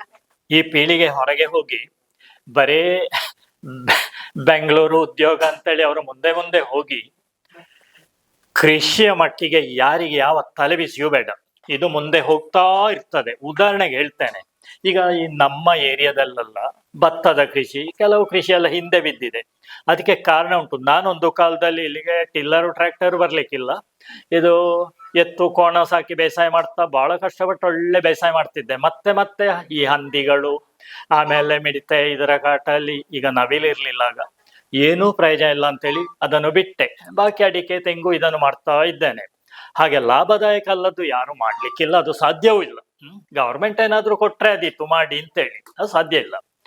ಆಮೇಲೆ ಇವತ್ತು ಕೃಷಿ ಕ್ಷೇತ್ರ, ಈಗ ಗದ್ದೆ ಬೇಸಾಯ ನಮ್ಮ ಈ ಪ್ರದೇಶ ಏನೂ ಅಲ್ಲ, ಲೆಕ್ಕಕ್ಕಿಲ್ಲ. ಈಗ ನೋಡಿ, ನೀವು ಉಡುಪಿ ಕುಂದಾಪುರ ಸೈಡ್ ಹೋದ್ರೆ ದೊಡ್ಡ ದೊಡ್ಡ ಗದ್ದೆ ಬೇಸಾಯಗಾರರಿದ್ದಾರೆ. ಅವರೆಲ್ಲ ಮೆಷಿನರಿ ಮೂಲಕ ಬೇಸಾಯ ಮಾಡ್ತಾ ಇದ್ದಾರೆ, ಅವರು ನಿಲ್ಲಿಸುವುದಿಲ್ಲ. ಅವರ ಮಕ್ಕಳೆಲ್ಲಿ ಯಾರು ಇದ್ರು ಕೆಲಸದವರ ಮೂಲಕ ಅವರು ಮಾಡಿಸ್ತಾರೆ. ಇನ್ನು ಮಂಡ್ಯ, ಮೈಸೂರು ಆ ಸೈಡು ಗದ್ದೆದ್ದೇ ಪ್ರದೇಶ ಇರುವಲ್ಲಿ ಕೂಡ ಮೆಷಿನರಿ ಮೂಲಕ ಅವರು ಕೆಲಸ ಮಾಡ್ತಾರೆ. ಅದೆಲ್ಲ ನಿತ್ರೆ ನಮಗೆ ಅಕ್ಕಿ ಇಲ್ಲ ಅಂತ ಹೇಳಿ ಆದಿತ್ತು. ಅದು ಮೇನ್ ಇರುವಂತದ್ದು. ಪಂಜಾಬು, ಹರಿಯಾಣ ಇದೆಲ್ಲ ಉಂಟಲ್ಲ, ಭತ್ತದ ಕಣಜ, ಅಲ್ಲಿ ಎಲ್ಲ ಕೃಷಿ ಯಾವತ್ತೂ ನಿಲ್ಲಿಕ್ಕಿಲ್ಲ, ಅದನ್ನು ನಿಲ್ಲಿಸ್ಲಿಕ್ಕೆ ಸಾಧ್ಯವೂ ಇಲ್ಲ. ಇಲ್ಲಿಯೂ ಅಷ್ಟೇ. ಮುಂದೆ ಒಂದು ಈ ಸಾಫ್ಟ್ವೇರ್ ಅದು ಇದು ಅಂತೇಳಿ ಹೋದಂತ ಮಕ್ಕಳು ಖಂಡಿತ ಹಳ್ಳಿಗೆ ಬರ್ತಾರೆ, ಬರಲೇಬೇಕು. ಆದ ಕಾರಣ ಅಪ್ಪ ಅಮ್ಮಂದ್ರಿಗೆ ಒಮ್ಮೆ ಸ್ವಲ್ಪ ಕಷ್ಟ ಆದ್ರೂ ಕೂಡ ಮತ್ತೆ ಮಕ್ಕಳನ್ನು ಹೊಂದಿಕೊಂಡಿರುವವರು ಅವ್ರ ಮನೆಯಲ್ಲಿದ್ರು ಏನು ಪ್ರಯೋಜನ ಅಂತೇಳಿ ಕೆಲವು ಸಲ ಆಗ್ತದೆ. ದೂರ ಹೋದವರಿಗೆ ತಾಯಿ ತಂದೆ ಮೇಲೆ ಪ್ರೀತಿ ಇದ್ರೆ ಅವರು ಬರ್ಬೋದು, ಇವರನ್ನು ನೋಡಿಕೊಳ್ಬಹುದು ಕಷ್ಟ ಕಾಲದಲ್ಲಿ, ನಮ್ಮನ್ನು ಸಾಕಿದವರು ಅಂತೇಳಿ. ಅದು ಅವರ ಮನಸ್ಥಿತಿ ಹೊಂದಿಕೊಂಡಿರುವುದು, ಅದನ್ನೇನ್ ಮಾಡ್ಲಿಕ್ಕೂ ಆಗುದಿಲ್ಲ. ಇಂದಿನ ರಾಜಕೀಯದ ಬಗ್ಗೆ ಏನ್ ಹೇಳ್ತೀರಿ? ರಾಜಕೀಯ ಮುಂದಿಂದ ಈಗಿನ ಈಗಿನ ಈಗಿನ ಹಿಂದಿನದಲ್ಲ, ಇವತ್ತಿಂದ ಇದು ಸ್ವಲ್ಪ ಕಲುಷಿತ ವಾತಾವರಣ ರಾಜಕೀಯ ಅಂತ ಹೇಳಿದ್ರೆ. ನಿಮ್ಮ ಹಿಂದೆ ಇದ್ದದ್ದು ಅಂದ್ರೆ ಹಿಂದಿನ ರಾಜಕೀಯಕ್ಕೂ ಈಗಿನ ರಾಜಕೀಯಕ್ಕೂ? ಹಿಂದಿನ ರಾಜಕೀಯದಲ್ಲಿ ಪ್ರಾಮಾಣಿಕತೆ ಹೆಚ್ಚಿತ್ತು, ಈಗ ಭ್ರಷ್ಟಾಚಾರ ಎಲ್ಲ ಇಲ್ಲ ಅಂತೇಳಿ ಎಲ್ಲ ಇತ್ತು, ಈಗ ಸ್ವಲ್ಪ ಜಾಸ್ತಿ ಕಾಣ್ತದೆ. ಯಾರನ್ನು ನಂಬುದು ಯಾರನ್ನು ಬಿಡುವುದು ಅಂತ ಹೇಳುವ ಸ್ಥಿತಿಗೆ ಹೋಗಿದೆ. ಅದಕ್ಕೆ ಕಾರಣ ಏನು, ಒಂದು ಉದಾಹರಣೆ ಹೇಳ್ತೇನೆ. ಒಬ್ರು ಡೆಲ್ಲಿಯಲ್ಲಿ ಅರವಿಂದ ಕೇಜ್ರಿವಾಲ್ ಅಂತೇಳಿ ಮುಖ್ಯಮಂತ್ರಿ ಎಲ್ಲ ಆಗಿದ್ದವರು ಈಗಲೂ ಇದ್ದಾರೆ. ಅಣ್ಣಾ ಹಜಾರೆ ಅಂತೇಳಿ ಒಂದು ಬಿಳಿ ಟೊಪ್ಪಿಟ್ಟುಕೊಂಡು ಬಿಳಿ ಡ್ರೆಸ್ನವರು ಈ ಭ್ರಷ್ಟಾಚಾರವನ್ನು ನಿರ್ಮೂಲನೆ ಮಾಡಬೇಕು ಅಂತ ಹೇಳಿ ಅಲ್ಲಿ ಸಂಗ್ರಾಮ ಮಾಡೋದು, ಅದು ಇದು ಬಹಳಷ್ಟು ಹೋರಾಡಿದವರು ಅಣ್ಣಾ ಹಜಾರೆ ಅಂತೇಳಿ. ಇವತ್ತಿಗೂ ಇದ್ದಾರೆ ಅವರು. ಅವರ ಶಿಷ್ಯಾಗಿ ಈ ನಾನೀಗ ಹೇಳಿದಂತ ವ್ಯಕ್ತಿ ಕೇಜ್ರಿವಾಲ್ ಸೇರಿದ್ದು. ಈ ಭ್ರಷ್ಟಾಚಾರ ನಿಲುಗಡೆಗೆ ನನ್ನ ಪ್ರಯತ್ನ ಉಂಟು, ನಿಮ್ಮೊಟ್ಟಿಗೆ ನಾನಿದ್ದೇನೆ ಅಂತೇಳಿ. ಹಾಗೆ ಅವರು ಜೊತೆಯಲ್ಲಿ ಕೆಲಸ ಮಾಡ್ತಾ ಇದ್ರು. ಹಾಗೆ ಡೆಲ್ಲಿಯನ್ನು ಶುದ್ಧ ಮಾಡಬೇಕು, ಭ್ರಷ್ಟಾಚಾರ ಜಾಸ್ತಿ ಆಗ್ತಾ ಅಂತೇಳಿ ಡೆಲ್ಲಿ ಆಡಳಿತ ಅವರಿಗೆ ಸಿಕ್ಕಿತು. ಶುರುವಿನ ಸಲ ದೊಡ್ಡ ಆರೋಪ ಬರ್ಲಿಲ್ಲ, ಎರಡನೇ ಸಲ ಅವರನ್ನು ಜೈಲಿಗೆ ಹಾಕುವಾಗೆ ಮಾಡಿಕೊಂಡ್ರು. ಯಾರನ್ನ ನಂಬೇಕು ನಾವು? ನಿಮ್ಮ ಅಭಿಪ್ರಾಯದಲ್ಲಿ ನೀವು ಮಾಡಿದ ದೊಡ್ಡ ಸಾಧನೆ ಯಾವುದು? ಒಂದು ಅದೇ ಹೇಳಿಲ್ಲ, ಮಾರ್ಗ ಮಾಡಿದಂಥದ್ದು ದೊಡ್ಡ ಸಾಧನೆ. ಆ ಸಂಬಂಧಪಟ್ಟವ್ರನ್ನೆಲ್ಲ ಮಾತನಾಡಿ ಒಂದು ನಮೂನೆ ಬಾಂಧವ್ಯ ಇದ್ದ ಕಾರಣ ಅವರು ಜಾಗ ಕೊಟ್ರು, ದುಡ್ಡು ತೆಕ್ಕೊಂಡಾದ್ರು ಕೂಡ. ಆ ನಂತರದವರು ನಿಮ್ಮ ಮನೆಗೆ ಹೋಗುವ ಮಾರ್ಗಕ್ಕೆ ನಮಗೇನು ಕೊಡುದು ಬೇಡ, ಮಾರ್ಗ ಮಾಡಿಸಿಕೊಳ್ಳಿ ಅಂತೇಳಿ ಎಲ್ರು ಒಪ್ಪಿಗೆ ಕೊಟ್ರು. ಆಗ JCB ಹಿಟಾಚಿ ಇದೆಲ್ಲ ಇರ್ಲಿಲ್ಲ, ಮ್ಯಾನ್ಯುವಲ್ ವರ್ಕ್ ಅಲ್ಲೇ ಮಾಡಿದ್ದು ಕೆಲಸ. ಅದು ಬಹಳ ಬೇಗ ಆಗಿದೆ ಮಾರ್ಗ ಕೂಡ. ಆ ತೋಡೊಂದಿರುವಲ್ಲಿ ಈಗ ಸಂಕಾಗಿದೆ, ಅಲ್ಲಿ ಇಳಿದು ಬರ್ಬೇಕು. ಮಳೆಗಾಲದಲ್ಲಿ ಒಂದೊಂದ್ ದಿವಸ ನಾವು ಬಾಕಿ ಆಗ್ತಿದ್ದೇವೆ. ಈಗ ಕೂಡ ಹಾಗೆ ಇದೆ. ಒಳ್ಳೆ ನೀರು ಬರುವಾಗ ಪಾಸ್ ಆಗ್ತಿರ್ಲಿಲ್ಲ, ಅದಕ್ಕೇನು ವ್ಯವಸ್ಥೆ ಮಾಡ್ಲಿಕ್ಕೆ ಸಾಧ್ಯ ಇಲ್ಲ. ಮತ್ತೆ ಅದು ಕೂಡ ನನ್ನ ರಾಜಕೀಯ ಹಿನ್ನೆಲೆಯಲ್ಲಿ ಆದಂತ ಕೆಲಸ ಅಲ್ಲ? ಸಂಕ ಫುಲ್ ನನ್ನ ಕೈಯಿಂದ ಏನು ಬೀಳಲಿಲ್ಲ. ಅಲ್ಲ, ನೀರು ಏನಾದ್ರೂ ಬೇರೆ ವ್ಯವಸ್ಥೆ ಮಾಡ್ಲಿಕ್ಕೆ ಸಾಧ್ಯ ಇಲ್ಲ? ನೀವು ನೀರು ಹೋಗೋದನ್ನು, ಯಾವುದು ನೀರು ಹೋಗುದನ್ನು ಬೇರೆ ಏನಾದ್ರೂ ವ್ಯವಸ್ಥೆ ಮಾಡಿ ತಡೆ ಮಾಡ್ಲಿಕ್ಕೆ ಸಾಧ್ಯ ಇಲ್ಲ? ಅದು ಕಲ್ಲಾಸಿದ್ದು, ಕಲ್ಲಾಸಿ ಅದರಲ್ಲಿ ದಾಟಿ ಬರ್ತಿದ್ದವು. ಒಳ್ಳೆ ಬೆಳ್ಳ ಕೆಂಪು ನೀರು ಬರುವಾಗ ಹೆದರಿಕೆ ಆಗ್ತಿತ್ತು ಎಳ್ಕೊಂಡು ಹೋದ್ರೆ. ಹಾಗೆ ಮತ್ತೆ ಒಂದು 4 ವರ್ಷ ಅವನು ಹಾಗೆ ಇತ್ತು ಕಾಣ್ತದೆ. ಮತ್ತೆ ಸಂಕ ಆಯ್ತು, ಒಳ್ಳೆ ಸ್ಟ್ರಾಂಗ್ ಆಗಿ ಡ್ಯಾಮ್. 2 ವರ್ಷ ಇದ್ದಾಳೆ. ಡ್ಯಾಮ್ ಕಮ್ ಬ್ರಿಡ್ಜ್ ಅಂತ ಹೇಳಿ, ಅದು ಡ್ಯಾಮು ಆಗ್ಬೇಕು, ಆಗುದು ಬ್ರಿಡ್ಜ್ ಮಾತ್ರ, ಅಲ್ಲಿ ಡ್ಯಾಮಿಗೆ ನೀರು ಬೇಕಲ್ಲ. ಆ ಸ್ಕೀಮಿನಲ್ಲಿ ಅದು ಮಾಡಿದ್ದು ಒಂದದು. ಮತ್ತೊಂದು ಈ ರಬ್ಬರ್ ಸೊಸೈಟಿ ಪ್ರಾರಂಭ ಮಾಡೋ ಒಳ್ಳೆ ಕಷ್ಟ ಆಗಿದೆ, ಜವಾಬ್ದಾರಿ ಸಿಕ್ಕಿ ಅದ ಸಹಕ್ಕೆ ಬಂದ್ಯಾರೆ ನನಗೆ, ಅದೊಂದು ಮಾಡಿದ್ದು. ಮತ್ತೊಂದು ಇಲ್ಲಿ ಒಂದು ದೇವಸ್ಥಾನ ಪ್ರತಿಷ್ಠಾಪನೆ ಮಾಡಿದ್ದು. ಆಗ ಸ್ವಲ್ಪ ಹಿಂದಿಂದ ಟೀಕೆ ಕೆಲವು ಜನ ಮಾಡ್ತಿದ್ರು, ಇವರು ಗಮ್ಮತ್ತಿನಲ್ಲಿದ್ದಾರೆ, ದೇವರನ್ನು ಉಪವಾಸ ಹಾಕಿ ಅಂತೇಳಿ. ಆಗ ಹೇಳಿದವರಲ್ಲಿ ಹೇಳ್ತಿದ್ದೆ ನಾನು, ಎಲ್ಲ ಹೌದು, ನಾನೊಂದು ಕಷ್ಟದಲ್ಲಿ ಮನೆ ಕಟ್ಟಿಸಿದ್ದೇನೆ, ಹೇಗೋ ಏನೋ ಹಾಗೆ ಅಂತೇಳಿ ದೇವಸ್ಥಾನ ಕಟ್ಟಬೇಕು ಅಂತ ಹೇಳುವ ಆಶೆಯು ನನಗುಂಟು. ಇನ್ನೊಬ್ಬರಿಗೆ ತೊಂದರೆ ಮಾಡದೆ ನನ್ನ ಸ್ವಂತ ಖರ್ಚಿಯಲ್ಲಿ ಅದನ್ನು ಮಾಡಬೇಕು ಅಂತ ಹೇಳುವ ಹಠದಲ್ಲಿ ನಾನಿದ್ದೇನೆ. ಮುಂದೆ ಒಂದು ದಿವಸ ಮಾಡ್ತೇನೆ ಅಂತೇಳಿ ಹಾಗೆ ಮಾಡಿಸಿದೆ. ನನ್ನ ಮಟ್ಟಿಗೆ ಅದೊಂದು ಸಾಧನೆ ಅಂತ ಹೇಳಿ. ನಿಮ್ಮ ಯಶಸ್ಸಿನ ಹಿಂದೆ ಇರುವ ಪರಿಶ್ರಮದ ಕತೆ ಯಾವುದು? ಯಶಸ್ಸಿನ ಹಿಂದೆ ಒಂದು, ಈಗ ನಾನು ಕೆಲವು ತ್ಯಾಗ ಅಂತ ಹೇಳಿದ್ರು ತಪ್ಪಲ್ಲ, ಪರೋಪಕಾರ ಎಂಥದ್ದು, ಕೆಲವು ಮಾಡಿದ್ದರ ಪ್ರತಿಫಲ ನನಗೆ ಸಿಕ್ಕಿತು, ಜನರು ಕೊಟ್ರು. ಅದು ಎಲ್ಲ ಕಡೆ ನಾನು ಅನುಭವಿಸಿದ್ದೇನೆ ಅದನ್ನು. ನನಗೆ ಸಮಸ್ಯೆ ಬಂದಾಗ ಯಾವುದೇ ರಾಜಕೀಯ ಪಾರ್ಟಿ ಜಾತಿ ನೋಡದೆ ನನಗೆ ಹೆಲ್ಪಿಗೆ ಬಂದಿದ್ದಾರೆ. ಅದೊಂದು ಧೈರ್ಯ ಇವತ್ತಿಗುಂಟು. ಮಧ್ಯರಾತ್ರಿ ಕೂಡ ಒಮ್ಮೆ ಬಾ ಅಂತ ಹೇಳಿದ್ರೆ ಬರುವವರಿದ್ದಾರೆ. ಅದು ಒಂದು ಘಟನೆ ಆಯ್ತು. ಇಲ್ಲಿ ದನಪೂಜೆ ಆಗ್ತದೆ ವರ್ಷವು, ಅದರ ಪ್ರತಿ ಸಲವೂ ಅಧ್ಯಕ್ಷ ನಾನೇ. ಬೆಳಿಗ್ಗೆ 5 ಗಂಟೆಗೆ ಹೋಗು, ನನ್ನ ಕಾರು ಸಂಕದಿಂದ ಆಚೆಯಿಂದ ಕಾಂಕ್ರೀಟ್ ಮಾಡಿದ್ದಾರೆ, ಚಡಿ ತಪ್ಪಿಸ್ಲಿಕ್ಕೆ ಟೈರು ಚರಂಡಿಗೆ ಬಿತ್ತು. ಹಾಗೆ ಅಲ್ಲ ಹತ್ರದ ಅಂಗಡಿಯವರಲ್ಲಿ ಹೋಗಿ ನನ್ನ ಕಾರ್ ಹೀಗಾಯ್ತು, ಒಮ್ಮೆ ತೆಗೆದು ಕೊಡ್ಬೇಕು, ಬೆಳಿಗ್ಗೆ ಆಗ್ಲಿ 5 ಗಂಟೆ ಹೊತ್ತು ಮತ್ತೆ ನಾನು ತೆಗೆದು ಕೊಡ್ತೇನೆ ನಿಮಗೆ, ನನ್ನ ಜೀಪು ತೆಕೊಂಡು ದೇವಸ್ಥಾನಕ್ಕೆ ಹೋಗಿ ಹೇಳಿ ಆ ವ್ಯಕ್ತಿ ಹೇಳಿದ್ರು. ಹಾಗೆ ಅಲ್ಲಿ ಹೋಗುವುದಕ್ಕೆ ಗೊತ್ತಾದ ಕೂಡ ಅವ ಎಂಕ್ಲಗೊಂಡ್ರಪ್ಪ ಅಂತೇಳಿ ಎಲ್ಲ ಆಗುದಿಲ್ಲ, ಅಲ್ಲಿ ಬರೆ ಉಂಟು, ನಿಲ್ಲಿಕ್ ಆಗುದಿಲ್ಲ ಅಂತೇಳಿ ಮತ್ತೆ ಟಿಫಿನ್ ಎಲ್ಲ ಆಗಿ 25 ಜನ ಬಂದು ಎತ್ತಿಟ್ರು ಕಾರನ್ನು.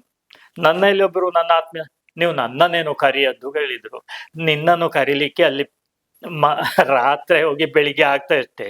ಇವರು ಎತ್ತಿ ಮನೆಗೆ ಕೊಂಡೋಗುವಷ್ಟು ಜನ ಇದ್ರು, ನಿನಗಿನ್ನು ಉಪದ್ರ ಕೊಡ್ಬೇಕು ಅಂತೇಳಿ ನಾನು ಕರಿಯದ್ದು ಹೇಳಿದೆ ಅಂತ ಭಾವನೆಯವರು ಇದ್ದಾರೆ. ನನಗೆ ಒಂದು ಧೈರ್ಯ ಅದು. ನಿಮ್ಮ ಜೀವನದ ಆದರ್ಶ ವ್ಯಕ್ತಿ ಯಾರು? ಆದರ್ಶ ವ್ಯಕ್ತಿ ನಮಗೆ ದೊಡ್ಡ ದೊಡ್ಡ ಆದರ್ಶ ವ್ಯಕ್ತಿಯನ್ನು ನಂಬಿ ನಮ್ಮಿಂದ ಏನು ಮಾಡ್ಲಿಕ್ಕೆ ಸಾಧ್ಯ ಇಲ್ಲ. ನಾವು ಅದು ಫಾಲೋ ಮಾಡುವಂಥದ್ದು ಅಲ್ಲ. ಏಣಿ ಎಟ್ಟಗದಲ್ಲಿ ಏಣಿಟ್ಟಾಗೆ ಆದಿತ್ತು. ನಾನೊಂದು 2 ಜನರನ್ನು ನನ್ನ ಈ ಬುದ್ಧಿ ತಿಳಿದ ಮತ್ತೆ ಜೀವನದ ಈ ಸಮಯದಲ್ಲಿ 2 ಜನರನ್ನು ನೋಟ್ ಮಾಡಿದ್ದೇನೆ. ಒಂದು, ಈ ಕ್ಯಾಂಪ್ಕೋ ಸ್ಥಾಪಕರು ವಾರಣಾಸಿ ಸುಬ್ರಾಯ ಭಟ್ ಅಂತೇಳಿ. ಅವರು ಜನ ಬಾರಿ ಜೋರವರು. ಹಾಗೆ ಅಂತೇಳಿ ಒಳ್ಳೆತನವೂ ಅವರಲ್ಲಿ ಹಾಗೇ ಇತ್ತು. ಗೊತ್ತಿಲ್ಲದವರಿಗೆ ಹೇಳಿ ಕೊಟ್ಟಾರು, ಎಲ್ಲ ಮಾಡ್ಯಾರು. ಏನಾದ್ರೂ ಅಧಿಕ ಪ್ರಸಂಗ ಮಾಡಿದ್ರೆ ಕೈಯು ಎತ್ಯಾರು ಅಂತ ವ್ಯಕ್ತಿಯಾಗಿದ್ರು ಅವರು. ಅವರ ವ್ಯವಹಾರ ಜಾನ. ಅವರು ಒಮ್ಮೊಮ್ಮೆ ನಮ್ಮನ್ನೆಲ್ಲ ಕರೆಯುವುದಿತ್ತು, ಬನ್ನಿ ಎಲ್ಲ ನೋಡ್ಬೇಕಿದನ್ನು ಅಂತೇಳಿ. ಎಲ್ಲ ಗುಟ್ಟು ಹೇಳ್ತಿದ್ರು ವ್ಯವಹಾರ ಹೀಗೆ ಅಂತೇಳಿ. ಒಂದು ಉದಾಹರಣೆ ಹೇಳುವುದಿದ್ರೆ, ಒಂದು ಬ್ರಾಂಚಿನಲ್ಲಿ ಆ ವ್ಯವಹಾರ ನಡೆಯಿತು. ಅಲ್ಲಿ ಸ್ಟಾಪ್ ಸ್ವಲ್ಪ ಅದು ಅವರಿಗೆ ಗೊತ್ತಾದ ಕೂಡ್ಲೆ ಯಾರ್ದೋ ಮೂಲಕ ಅವರನ್ನು ಮನೆಗೆ ಬರಿಸಿದ್ರು. ಅವರು ಮನೆಗೆ ಬರೆಸಿ ಏನು ಮಾಡಿದ್ದಿದ್ದು ಹಾಗೆ ಹೀಗೆ ಅಂತ ಅದು ಸುರು ತಪ್ಪಿಸಿದ್ರು. ಮತ್ತೆಲ್ಲ ಪ್ರೂಫ್ ಉಂಟು ನಮ್ಮ ಇಲ್ಲಿ, ನೀವು ಒಪ್ಪಿದ್ರೆ ಸರಿ, ಇಲ್ಲ ಇದ್ರೆ ಬೋರ್ಡಿನವರು ಹೇಳಿದಾಗೆ ಅಲ್ಲ ಏನೋ ಆಗಿ ಹೋಯಿತು ಅಂತ ಹೇಳಿದ್ರು. ಅಪಾಲಜಿ ಬರೆದು ಕೊಡಿ ನೀವು, ಮತ್ತೆ ಕಮಿಟಿ ಮೀಟಿಂಗ್ ಅಲ್ಲಿ ಮಾತನಾಡಿ ನಿಮ್ಮನ್ನು ತೆಕ್ಕೊಳ್ಳೋ ಪ್ರಯತ್ನ ಮಾಡ್ತೇನೆ ಹೇಳಿದ್ರು. ಹಾಗೆ ಬೇರೆ ದಾರಿ ಇಲ್ಲ ಅಂತೇಳಿ ಬರ್ದು ಕೊಟ್ರು. ನಾನು ಒಳಗಿಟ್ಟು ಹೇಳಿದ್ರು, ಇನ್ನು ನಿಮ್ಮನ್ನು ಬಿಡುಗಡೆ ಮಾಡ್ತೇವೆ, ನೀವು ಜಾಯಿನ್ ಆಗುವ ಕಾಲು ಹಿಡಿತೀರಿ, ಕೈ ಹಿಡಿತೀರಿ, ಕಣ್ಣು ನೀರಾಕ್ತೀರಿ, ಎಲ್ಲ ಮಾಡ್ತೀರಿ. ಈಗ ಇದ್ದೋ ಮಾಡುದು, ಇಷ್ಟು ಬ್ರಾಂಚ್ ಇರುವಾಗ ನಮ್ಮಿಂದ ಸಾಧ್ಯ ಉಂಟು ಇದನ್ನ ನಡೆಸ್ಲಿಕ್ಕೆ? ಹೀಗೆ ಮಾಡಿದ್ರೆ ಎಲ್ಲ ಗೊತ್ತುಂಟು ಅವರಿಗೆ. ಅವರ ವ್ಯವಹಾರ ಜ್ಞಾನ ಅಂತ ಹೇಳುದು ಬಹಳ ಫಾಲೋ ಮಾಡುವಂಥದ್ದು. ಮತ್ತೊಬ್ರು ನನ್ನ ಮಾವ, ಈ ಭೂಮಿ ಕೊಟ್ಟವರು, ಅವರದ್ದು ಹಾಗೆ ವ್ಯಾವಹಾರಿಕ ಜ್ಞಾನ ಅಂತ ಹೇಳಿದ್ರೆ ಅವರಿಂದ ಕಲಿಯುವಂಥದ್ದು ತುಂಬಾ ಇತ್ತು. ಯಾವ ರೀತಿ ಕೆಲಸದವ್ರನ್ನ ಇಟ್ಟುಕೊಳ್ಬೇಕು, ಯಾವ ರೀತಿ ವ್ಯವಹಾರ ಮಾಡಬೇಕು, ದುಡ್ಡಿನ ಕ್ರಮ ಹೇಗೆ ಇಟ್ಟುಕೊಳ್ಬೇಕು, ನಮ್ಮ ಆದಾಯ ಎಷ್ಟುಂಟು ಅಷ್ಟೇ ನಾವು ಖರ್ಚು ಮಾಡಬೇಕು, ಲೆಕ್ಕ ಇಟ್ಟುಕೊಳ್ಬೇಕು. ನಮಗೆ ಏನೇನು ಮಾಡ್ಲಿಕ್ಕೆ ಹೋಗಿ ಏನೇನು ಆಗಬಾರ್ದು. ಇಲ್ಲಿ ಲೋನು ತೆಗಿಬಾರ್ದು ಅಂತ ಹೇಳಿಲ್ಲ, ಸದುಪಯೋಗ ಮಾಡು, ಪುನಃ ರಿಟರ್ನ್ ಬರುವಾಗೆ ಮಾಡು. ಇಂಥ ಕೆಲವು ನನಗೆ ಹೇಳಿಕೊಟ್ಟಿದ್ದಾರೆ ಅವರು. ಕೆಲಸದವರ ಬಗ್ಗೆ ಬಹಳ ಜಾಗ್ರತೆಯಲ್ಲಿ ಇರು, ಅವರಿಲ್ಲ ಇದ್ರೆ ನಿನ್ನ ಏನು ನಡಿಲಿಕ್ಕಿಲ್ಲ, ನೆನಪಿಟ್ಟುಕೋ ಅಂತೇಳಿ. 2 ಜನರ ಹೆಸರು. ಈಗಿನ ಯುವಕರಿಗೆ ನೀವು ನೋಡಿದಂತ ಸಮಾಜಕ್ಕೆ ನೀವು ಯಾವ ಸಂದೇಶವನ್ನು ನೀಡ್ಲಿಕ್ಕೆ ಇಷ್ಟಪಡ್ತೀರಿ? ಸಮಾಜ ಅಂದ್ರೆ ಬರೇ ನಮ್ಮ ಜಾತಿ ಅಂತೇಳಿ ಬರುವುದಿಲ್ಲ, ಎಲ್ರು ಬರ್ತಾರೆ, ಗೊತ್ತಾಯ್ತಲ್ಲ. ಈ ನಮ್ಮ ಸಮಾಜ ದೇಶವನ್ನು ಕೂಡ ನಾವು ಸೇರಿಸಬಹುದು, ಒಳ್ಳೆ ಅಭಿವೃದ್ಧಿ ಪಥದಲ್ಲಿ ಸಾಗ್ಬೇಕು ಅಂತ ಹೇಳುದು ನಮ್ಮ ಎಲ್ಲರ ಉದ್ದೇಶ, ನಂದೊಬ್ಬಂದಲ್ಲ ಅದು. ಅದರಲ್ಲಿ ಒಂದೇನು ಅಂತ ಹೇಳಿದ್ರೆ, ಇವತ್ತಿನ ಯುವಕರು ಹಾದಿ ತಪ್ಪಬಾರ್ದು, ಅವರವರ ಜವಾಬ್ದಾರಿಯನ್ನು ಅವರವರು ಪರಿಪೂರ್ಣವಾಗಿ ಮಾಡಬೇಕು. ಒಬ್ಬ ಅಧ್ಯಾಪಕ ಆದ ಒಳ್ಳೆ ಮಕ್ಕಳನ್ನು ಬೆಳೆಸಿ ಬುದ್ಧಿ ಹೇಳಿ, ಬೇಕಿದ್ರೆ ಹೆದರಿಸಿ, ಅಗತ್ಯ ಇದ್ರೆ 2 ಪೆಟ್ಟು ಕೊಟ್ಟು ಅವನನ್ನು ತಿದ್ದಿ ಈ ಸಮಾಜಕ್ಕೆ ಸಮರ್ಪಿಸಬೇಕು. ಅದೇ ರೀತಿ ಬ್ಯಾಂಕ್ ಉದ್ಯೋಗಿ ಇರ್ಬೋದು, ಡಾಕ್ಟರ್ ಇರ್ಬೋದು, ಇಂಜಿನಿಯರ್, ಹೆದರಿಸುವಲ್ಲಿ ಅವರು ಹೆದರಿಸ್ಬೇಕು. ಅವರು ಒಳ್ಳೆ ಮಾರ್ಗದರ್ಶನ ಮಾಡಿ ಈ ದೇಶದ ಇನ್ನು ಭ್ರಷ್ಟಾಚಾರದ ವಿಚಾರದಲ್ಲಿ ಬಹಳಷ್ಟು ತಡಿಬೇಕು. ಅದನ್ನು ನಾವು ಕೊಡ್ಲಿಕ್ಕೆ ಹೋಗ್ಬಾರ್ದು, ತೆಕ್ಕೊಳ್ಳಿಕ್ಕೂ ಹೋಗ್ಬಾರ್ದು. ಈಗ ಏನೋ ಕೆಲಸ ಮಾಡಿದವರಿಗೆ ಪೊಲೀಸ್ ಇರ್ಲಿ ಯಾರೇ ಆಗ್ಲಿ ಗಿಫ್ಟ್ ಅಂತೇಳಿ ಎದುರೇ ಕೊಡುವ ನಾವು ಅವರಿಗೆ, ಅಥವಾ ಒಂದು ಸಭೆ ದೊಡ್ಡ ಏನಾದ್ರು ಕ್ರಿಮಿನಲ್ಸ್ ಅನ್ನು ಹಿಡಿದು ಎಲ್ಲ ಮಾಡಿದ್ರೆ ಅವರನ್ನು ಒಂದು ಮೀಟಿಂಗ್ ಮಾಡಿ ಒಂದು ಹಾರ ಹಾಕಿ ಅವರಿಗೆ ಫಂಡ್ ಕೊಡ್ಲಿ, ಸನ್ಮಾನ ಮಾಡಿ ಆವತ್ತೊಂದು ಫಂಡ್ ಕೊಡ್ಲಿ, ಅದರಲ್ಲಿ ಒಂದು ಖುಷಿ ಉಂಟು, ಅವರಿಗೂ ಖುಷಿ ಉಂಟು. ಅಂತ ರೀತಿ ಮಾಡ್ಲಿ. ನಮಗಿಂತ ಒಂದು ವ್ಯವಸ್ಥೆ ಮಾಡಿ ಕೊಟ್ಟಿದ್ದಾರೆ ಅಂತೇಳಿ ನಾವೀಗ ಶಾಲೆಯಲ್ಲಿ ಅಂತ ಕೆಲವು ಕೆಲಸ ಮಾಡ್ತೇವೆ, ಅವ್ರನ್ನು ಬರೆಸಿ ಅವರಿಗೆ ಗೌರವ ಅರ್ಪಣೆ ಮಾಡುವುದು, ಹೊಗಳುವುದು ಸ್ವಲ್ಪ ಮಾಡ್ತೇವೆ. ಆ ರೀತಿ ಮಾಡಿ ನಮ್ಮ ದೇಶವನ್ನು ಕಟ್ಟಿ ಬೆಳೆಸುವಂತ ಒಂದು ಪ್ರಯತ್ನ ನಾವೆಲ್ಲ ಮಾಡಬೇಕು. ಮತ್ತೊಂದು, ಈಗ 60-75% ಜನ ಸಭ್ಯರಾಗಿ ಈ ರೀತಿ ಹೋದ್ರೆ ಬಾಕಿ 25% ಅವ್ರೇನು ನಡಿಲಿಕ್ಕಿಲ್ಲ. ಏನೋ ಚಿಲ್ಲರೆ ಏನಾದ್ರೂ ಆಟ ಆಡ್ಬೋದಷ್ಟೇ. ಅದನ್ನು ನಾವು ಗಮನದಲ್ಲಿಟ್ಟು ಆ ಪ್ರಯತ್ನದಲ್ಲಿ ನಾವು ಹೋಗ್ಬೇಕಾದ್ದು. ಇವತ್ತು ಏನಾಗಿದೆ ಅಂತ ಹೇಳಿದ್ರೆ, ತಿದ್ದುವವರು ಕಡಿಮೆ ಆಗಿದೆ. ಈಗ ನಮ್ಮ ಕಾಟುಕೆ ಶಾಲೆ ಆಗಿರುವಲ್ಲಿ ಕೆಲವುದಕ್ಕೆ ಶಿಸ್ತಿನ ಪಾಠ ಮಾಡ್ತಾರೆ, ಜವಾಬ್ದಾರಿ ತೆಕ್ಕೊಳ್ತಾರೆ, ದಾರಿ ತಪ್ಪದಾಗೆ ನೋಡ್ತಾರೆ. ಅಲ್ಲಿಂದ ಹೋದ ಮತ್ತೆ ಏನು ಅಂತ ಹೇಳಲಿಕ್ಕೆ ಆಗುದಿಲ್ಲ. ಹೊರಗೆ ಇಳಿದ ನಂತರ ನಾವು ಏನ್ ಮಾಡುದು ಅಂತ ಗೊತ್ತಿಲ್ಲ ಆಗುದಿಲ್ಲ, ಮಕ್ಕಳು ಕೂಡ. ಈಗ ನಾನು PTA ಮೀಟಿಂಗ್ ಅಲ್ಲೆಲ್ಲ ಹೇಳುದುಂಟು, ಇಲ್ಲಿ ಶಾಲೆಯಲ್ಲಿ ಗೇಟ್ ಒಳಗೆ ದಾಟಿದ್ರೆ ಹುಡುಗರನ್ನು ಹುಡುಗಿಯರನ್ನು ಎಲ್ಲ ಟೀಚರ್ಸ್ ಜಾಗ್ರತೆ ಮಾಡ್ತಾರೆ, ನೋಟ್ ಮಾಡಿ ಹೇಗೆ ಬೇಕೋ ಹಾಗೆ ಕೊಂಡೋಗ್ತಾರೆ. ಗೇಟು ದಾಟಿ ಈಗ ನಮ್ಮ ಬಸ್ಸಿನಲ್ಲಿ ಹೋಗ್ಲಿ ಏನೇ ಆಗ್ಲಿ ಮತ್ತಿಂದು ನೀವು ಮನೆಯವರು ಜವಾಬ್ದಾರಿ, ಇವ್ರಿಗೆ ಏನ್ ಮಾಡ್ಲಿಕ್ಕೆ ಆಗುದಿಲ್ಲ. ಅಂದ್ರೆ ಕೆಲವು ತಲೆಯಲ್ಲಿ ಮಕ್ಕಳ ಮನೆಗೆ ಇಟ್ಟುಕೊಳ್ಳಿ, ಬಿಟ್ಟಾಗ ಲೇಟ್ ಆಗ್ತದಲ್ಲ. ನಿಮ್ಮ ಮಕ್ಕಳು ಒಳ್ಳೆಯವರು ಹಾಗೆ ಅಂತೇಳಿ ಕೆಟ್ಟವರು ಸೇರ್ತಾರೆ. ದುರ್ಬುದ್ಧಿ, ಈಗ ಡ್ರಗ್ಸಿನ ವಿಚಾರದಲ್ಲಿ ಚಾಕ್ಲೇಟ್ ಅಂತೇಳಿ ಧರ್ಮಕ್ಕೆ ಕೊಡುವ ಮಕ್ಕಳಿಗೆಲ್ಲ ನಮಿಗಾದ್ರೂ ಆಸೆ ಆಗುದು, ಇಂಥ ಆಟ ಉಂಟು ಅಂತೇಳಿ ಅವ್ರಿಗೆ ಗೊತ್ತಿರುವುದಿಲ್ಲ. ಬಲಿ ಬಿದ್ರೆ ಹೋಯ್ತು. ಅದು ನಾವು ಮಾಡ್ಬೇಕಾದ್ದು. ಉತ್ತಮ ಸಮಾಜಕ್ಕೆ ಅಂದ್ರೆ ನಾವು ಈಗಿನವರು ಏನ್ ಮಾಡ್ಬೋದು, ಅಂದ್ರೆ ಯಾವ ರೀತಿಯಲ್ಲಿ ಅದನ್ನ ನಾವು ತಗೊಂಡೋಗ್ಬೋದು ಅಂತ ಈ ಸಮಾಜವನ್ನು? ಅದೇ ಉತ್ತಮ ಸಮಾಜಕ್ಕೆ ಈಗ ನಾನು ಹೇಳಿದಾಗೆ ಯಾವ ಯಾವ ವಿಧದ ಆಲೋಚನೆ ಮಾಡಿ ಕೊಂಡೋಗ್ಬೋದು. ಜನರ ಅಭಿವೃದ್ಧಿ ಮತ್ತೆ ಊರಿನ ಅಭಿವೃದ್ಧಿ ಜನರದ ಅಭಿವೃದ್ಧಿ ಆಗ್ತದೆ. ಇದಕ್ಕೆ ಏನು ಮಾಡಬಹುದು ಅಂತ ಹೇಳುವುದನ್ನು ನಾವು ಕಂಡುಹಿಡಿಬೇಕು ಮೊದಲು. ಮತ್ತೆ ಯಾರ್ಯಾರನ್ನ ಅದಕ್ಕೆ ಉಪಯೋಗ ಮಾಡಬಹುದು ಅಂತ ಹೇಳಿ ಅದನ್ನು ಕೂಡ ನೋಡ್ಬೇಕು. ಈಗ ನಾನು ಹೇಳಿದೆಲ್ಲ, ದೇವಸ್ಥಾನ ಶಾಲೆಯಲ್ಲಿ ನನ್ನನ್ನು ಉಪಯೋಗ ಮಾಡ್ತಾರೆ, ನನಗೆ ಅಲ್ಲಿ ಒಂದು ಖುಷಿ ಪ್ರೀತಿ ಉಂಟು. ನಾವು ಸ್ವಲ್ಪ ತ್ಯಾಗಕ್ಕೆ ತಯಾರಿರ್ಬೇಕು. ನನಗೆ ಇವತ್ತು ಪುರ್ಸೊತ್ತಿಲ್ಲ, ನಾನು ಬರ್ಲಿಕ್ಕಿಲ್ಲ ಅಂತೇಳಿ ಹೇಳೋರು ಇರ್ತಾರೆ, ಅಂತವರಿಗೆ ಸ್ವಲ್ಪ ಮಾರ್ಗದರ್ಶನ ಮಾಡಿ. ದೇಶದ ಭವಿಷ್ಯದ ಬಗ್ಗೆ ನಿಮ್ಮ ಅಭಿಪ್ರಾಯ? ಭವಿಷ್ಯದ ಬಗ್ಗೆ ದೇಶದ್ದು ಯಾವ ಚಿಂತೆಯೂ ಬೇಡ, ದೇಶದ ಅಭಿವೃದ್ಧಿ ಆಗಿಕೊಂಡೇ ಹೋಗ್ತದೆ. ಮತ್ತೆ ಮೊದ್ಲು ಬ್ರಿಟಿಷ್ ಆಡಳಿತಕ್ಕಿಂತ ಮೊದ್ಲು ಆವತ್ತಿನ ಮಟ್ಟಿಗೆ ನಮ್ಮ ಈ ದೇಶಕ್ಕೆ ಒಳ್ಳೆ ಹೆಸರಿತ್ತು. ಯುರೋಪಿಯನ್ಸ್ ಕೂಡ ವ್ಯಾಪಾರಕ್ಕೆ ಬಂದು ಹಾಗೆಲ್ಲ ಈ ಮಾರಿಗಳು ಸಟ್ಲದ್ದಿಲ್ಲಿ. ಅಂತ ಸಂದರ್ಭ ಬಂದಿತ್ತು. ಬ್ರಿಟಿಷ್ ಆಡಳಿತದಲ್ಲಿ ಅಭಿವೃದ್ಧಿ ಕೆಲವು ಅವರು ಮಾಡಿದ್ದಾರೆ, ರೈಲ್ವೆ ಇರ್ಬೋದು, ಶಾಲೆ ವಿದ್ಯಾಭ್ಯಾಸದ ವಿಚಾರ ಅವರು ಮಾಡಿದ್ದು ಅವರ ಮಕ್ಕಳಿಗೆ ಬೇಕಾಗಿ, ಅನುಭವಿಸಿದ್ದು ನಾವು. ಮಹಾತ್ಮ ಗಾಂಧೀಜಿ ಹಾಗಿರೋರು ಸರಿಯಾಗಿ ಬಟ್ಟೆಯೂ ಹಾಕದವರು, ಇಂಗ್ಲಿಷು ಕಲ್ತು ರೌಂಡ್ ಟೇಬಲ್ ಕಾನ್ಫರೆನ್ಸ್ ನಲ್ಲಿ ಅವರಿಗೆ ಸವಾಲು ಹಾಕಿದ್ದು. ಪ್ರಯೋಜನ ಅದು ಹಾಗೆ, ಅವರೇನು ಮಾಡಿದ್ದಲ್ಲ ಅದು ಹಾಗೆ. ಅದು ಮತ್ತೆ ಈ ದೇಶ ಅಭಿವೃದ್ಧಿ ಆಗುವಾಗ ಸ್ವಾತಂತ್ರ್ಯ ಸಿಕ್ಕಿದ ಮತ್ತೆ ಬಹಳಷ್ಟು ಅಭಿವೃದ್ಧಿ ಆಯ್ತು. ಆಗಬೇಕಾದಷ್ಟು ಆಗದೆ ಇದ್ರೂ ಕೂಡ ಆವತ್ತು ಅಮೆರಿಕದಿಂದ ಅಕ್ಕಿ ಗೋಧಿ ಕೊಟ್ರೆ ಇಲ್ಲಿ ಅವರು ಹೊಟ್ಟೆ ತುಂಬುವ ಸ್ಥಿತಿ ಇರುವುದು. ಇವತ್ತು ರಫ್ತು ಮಾಡುವ ಸ್ಟೇಜಿಗೆ ಮುಟ್ಟಿದ್ದೇವೆ ನಾವು. ಎಲ್ಲಾ ವಿಧದಲ್ಲಿ ಈಗ ಮೋಟಾರ್ ಇಂಡಸ್ಟ್ರಿ ಇರ್ಬೋದು, ಯಾವುದೇ ಇರ್ಬೋದು, ಫಾರಿನರ್ಸಿಗೆ ಏನು ಸವಾಲು ಹಾಕುವ ಸ್ಥಿತಿಯಲ್ಲಿ ನಾವಿದ್ದೇವೆ.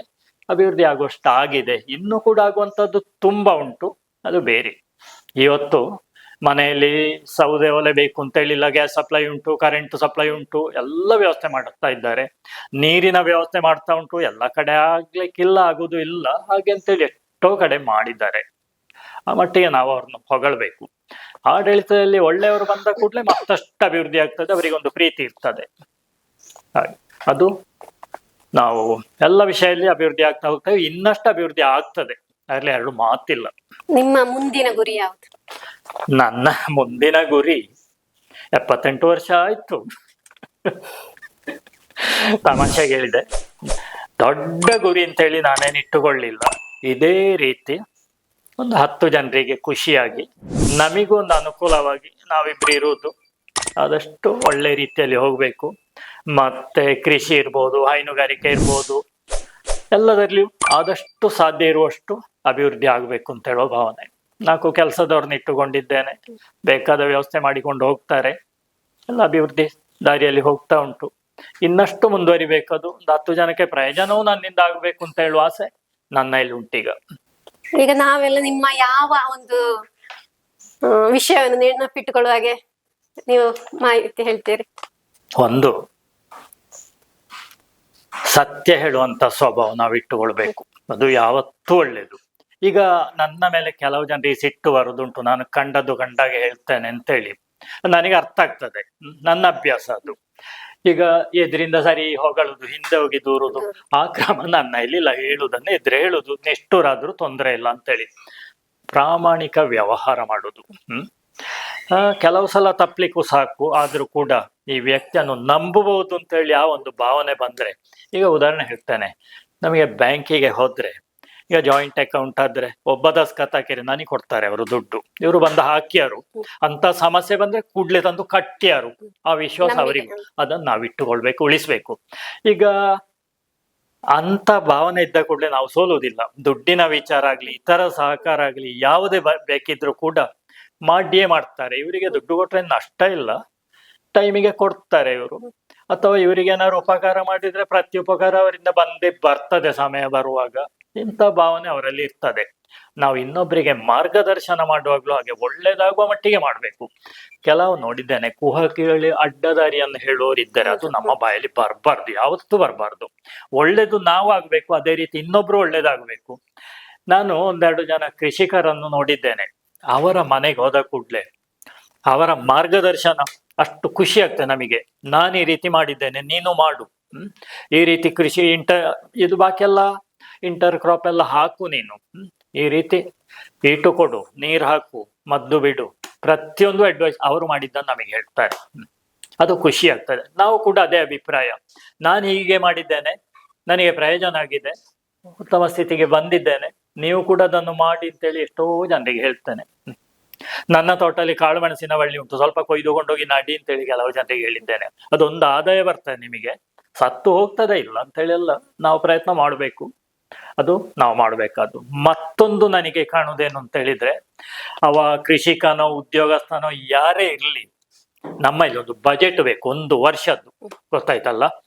ನನಗೀಗ ಒಂದು 15 ಲಕ್ಷ ಆದಾಯ ಬರುದಿದ್ರೆ ನಾನು ಕೂತ್ಕೊಂಡು ಲೆಕ್ಕ ಹಾಕ್ತೇನೆ, ಈ ವರ್ಷದಲ್ಲಿ ಕೆಲಸದವರಿಗೆ ಎಷ್ಟು ಲಕ್ಷ ಬೇಕು, ಕರೆಂಟ್ ಬಿಲ್ಲು, ಫೋನ್ ಬಿಲ್ಲು, ಈ ತರ ಖರ್ಚುಗಳು, ಮನೆಯಲ್ಲಿ ಸ್ವಲ್ಪ ಔಷಧಿಗಳು ಬೇಕಾಗ್ತದೆ ನಮಗೆ, ಬಾಕಿ ತರ ಖರ್ಚೆಲ್ಲ ಆದಷ್ಟು ಬರ್ದು ಸ್ವಲ್ಪ ಏನಾದ್ರೂ ಉಳಿಕೆ ಉಂಟೋ ನೋಡುದು. ಅದು ಪೂರ ಸರಿ ಬರುವುದಿಲ್ಲ. ಒಂದು ನಮ್ಮನೆಯವರು ಬಜೆಟ್ನಲ್ಲಿ ಮಾಡಿದಾಗೆ ಸರಿ ಬರ್ತದೆ ಅದು. ಮತ್ತೆ ಹೈಯೆಸ್ಟ್ ರೇಟ್ ಇರುವುದನ್ನು ನಾವು ಕ್ಯಾಲ್ಕುಲೇಷನ್ ಮಾಡಬಾರ್ದು, ಸ್ವಲ್ಪ ಎವರೇಜ್ ಅನ್ನು ಕ್ಯಾಲ್ಕುಲೇಷನ್. ಅದು ನಿಜವಾಗಿ ಕೃಷಿಕಾಗ್ಲಿ ಯಾರೇ ಆಗ್ಲಿ ಮಾಡ್ಬೇಕಾದಂತ ಒಂದು ನನ್ನ ಸಲಹೆ. ಅದು ಉಳಿತಾಯವನ್ನು ಸ್ವಲ್ಪ ಇಟ್ಟುಕೊಳ್ಬೇಕಲ್ಲ. ಹೌದು, ಯಾವುದೇ ಏನ್ ತೊಂದರೆ ಆಗುದಿಲ್ಲ. ಕಷ್ಟ ಆಗಲಕ್ಕಾದ್ರೆ ಕೆಲವು ಜನ ಅದು ಕೇರ್ ಮಾಡೋದಿಲ್ಲ, ಸಿಕ್ಕಿದಾಗೆ ಖರ್ಚಿ ಮಾಡ್ತಾರೆ, ಮತ್ತೆ ಕಷ್ಟ ಪಡ್ತಾರೆ. ಬಾರದಿದ್ರೆ ಗತಿ ಏನು ಅಂತೇಳಿ ಲೋನ್ ತೆಗೆಯುವಾಗಲೇ ಆಲೋಚನೆ ಬೇಕು. ಮತ್ತೆ ನೀವು ಜನರಿಂದ ಏನಾದ್ರೂ ನೀವು ಕೂಡ ಕಲ್ತ್ಕೊಂಡಿದ್ದೀರಾ? ಅಂದ್ರೆ ನಿಮ್ಮಿಂದ ನಾವು ಕಲ್ತಿದ್ದೇವೆ, ಹಾಗೆ ಜನರಿಂದ ನೀವು ಕಲ್ತ್ಕೊಂಡಿದ್ದೀರಾ? ಉಂಟಪ್ಪ, ಉಂಟಾ? ಒಂದು 2 ಉದಾಹರಣೆ ಹೇಳ್ತೀರಾ? ಉಂಟು ಅಂತ ಹೇಳಿದ್ರೆ ಕೆಲವು ವ್ಯವಹಾರ ನಾನು ಇದರಿಂದ ಕರ್ತದ್ದುಂಟು. ಈಗ ಉದಾಹರಣೆಗೆ, ಈ ಕೃಷಿಯ ಬಗ್ಗೆ ಮೊದ್ಲೆಲ್ಲ ಅಷ್ಟು ಅನುಭವ ಇರ್ಲಿಲ್ಲ, ಏನೇನು ಮಾಡ್ತಿದ್ದೆವು ನಾವು. ಈ ಕೃಷಿಯ ಮೀಟಿಂಗುಗಳಾಗ ಈಗ ಬಹಳ ಕಡಿಮೆ, ಎಲ್ಲೂ ಕಾಣುವುದಿಲ್ಲ. ಆಗಾಗ ಅದಕ್ಕೆ ಸಂಬಂಧಪಟ್ಟ ಆಫೀಸರ್ ಬಂದು ಮೀಟಿಂಗ್ ಕರೀತಿದ್ರು, ಶಾಲೆಯಲ್ಲಿ ಅಲ್ಲಿ ಸ್ಥಳ ಇರುವಲ್ಲಿ. ಅಲ್ಲಿಗೆ ತಪ್ಪದೆ ಹೋಗ್ತಿದ್ದೆ. ಅವ್ರು ಏನು ಮಾರ್ಗದರ್ಶನ ಮಾಡ್ತಾರೆ ಅಂತೇಳಿ ಅದನ್ನು ಒಬ್ರು ಡ್ರಿಪ್ ಇರಿಗೇಷನ್ ನ ಬಗ್ಗೆ ಹೇಳ್ತಿದ್ರು. ಅದು ಡ್ರಿಪ್ ಮಾಡಿ ನೀವು ಒಳ್ಳೆ ಪ್ರಯೋಜನ ಆಗ್ತದೆ, ನೀರಿನ ಉಪಯೋಗ ಬೇಕಾದಷ್ಟೇ ಆಗ್ತದೆ, ವೇಸ್ಟ್ ಆಗುವುದಿಲ್ಲ ಅಂತೇಳಿ. ಅಷ್ಟಾಗ ನನಗೆ ಆಲೋಚನೆ ಆಯ್ತು, ಈಗ ಸ್ಪ್ರಿಂಕ್ಲರ್ ಎಲ್ಲ ಇಡೀ ತೋಟಕ್ಕೆ ನೀರು ಬೀಳಿ, ಡ್ರಿಪ್ಪರ್ ಎಷ್ಟು ಬೇಕೋ ಅದು ಮನುಷ್ಯರ ಬಾಯಿಗೆ ಹಾಕಿದಾಗ ಇರುವಂತದ್ದು. ಧಾರಾಳು ನೀರಿರುವಲ್ಲಿ ಡ್ರಿಪ್ ಅಗತ್ಯ ಇಲ್ಲ, ಇಡೀ ನಮಗೆಲ್ಲಕ್ಕೂ ಸಿಗ್ತದೆ.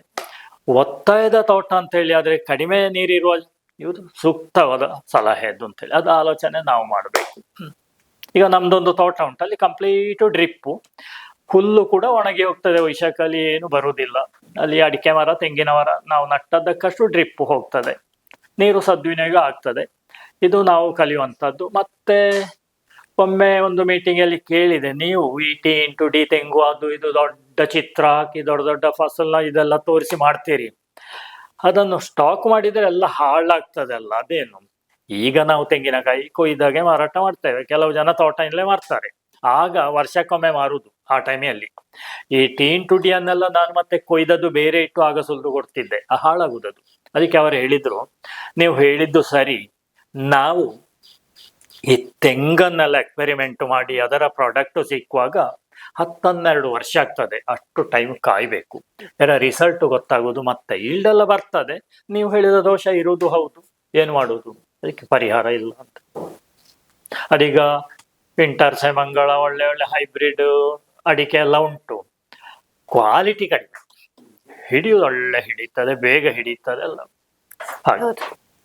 ಈ ಸಂದರ್ಶನದಲ್ಲಿ ನಿಮಗೆ ಹೇಳಲು ಇರುವಂತ ವಿಷಯ ಯಾವುದು? ಅಂದ್ರೆ ಇದರಲ್ಲಿ ಏನಾದ್ರೂ ನಿಮಗೆ ಹೇಳಲಿಕ್ಕೆ ಇಷ್ಟ ಉಂಟಾ ಸಂದರ್ಶನದ ಬಗ್ಗೆ, ಅಥವಾ ಏನಾದ್ರೂ ಉಳ್ದಿದ್ರೆ ನೀವು ನಿಮ್ಮ ಮನಸ್ಸಿನ ಮಾತು ಯಾವ್ದರ ಈ ತರ ಯಾವ ಜನರಲ್ ಆಗಿ ಎಲ್ಲ ಟೋಟಲ್ ಆಗಿ ಏನಾದ್ರೂ ಹೇಳಲಿಕ್ಕೆ ಬಾಕಿ ಇದ್ರೆ? ಹೇಳಲಿಕ್ಕೆ,